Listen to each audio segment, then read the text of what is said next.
ملولان همه رفتند، در خانه ببندید. بر آن عقل ملولان همه جمع بخندید. به معراج برآیید چو از آل رسولید. رخ ماه ببوسید چو بر بام بلندید. چو او ماه شکافید شما ابر چرایید. چو او چست و ظریف است شما چون هلپندید. ملولان به چه رفتید که مردانه در این راه.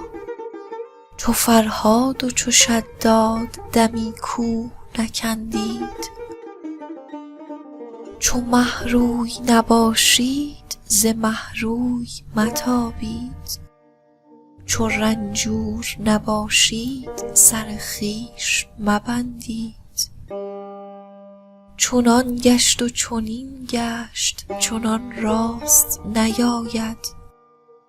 مدانید که چونید مدانید که چندید.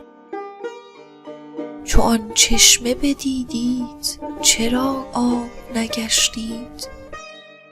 چو آن خویش بدیدید چرا خویش پسندید. چو در کان نباتید ترش روی چرایید. چو در آب حیاتید چرا خشک و نژندید. چنین بر مستیزید ز دولت مگریزید. چه امکان گریز است که در دام کمندید. گرفتار کمندید کزو هیچ امان نیست. مپیچید مپیچید بر استیزه مرندید.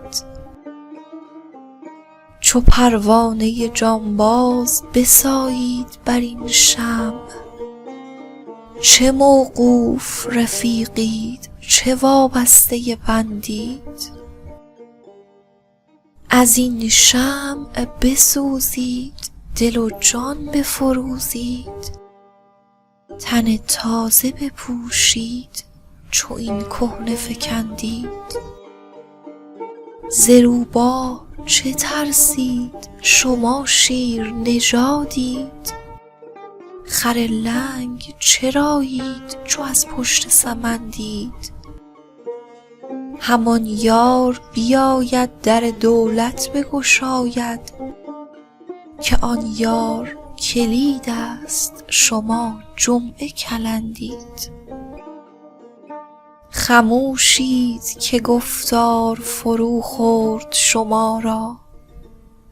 خریدار چو طوطیست شما شکر و قندید.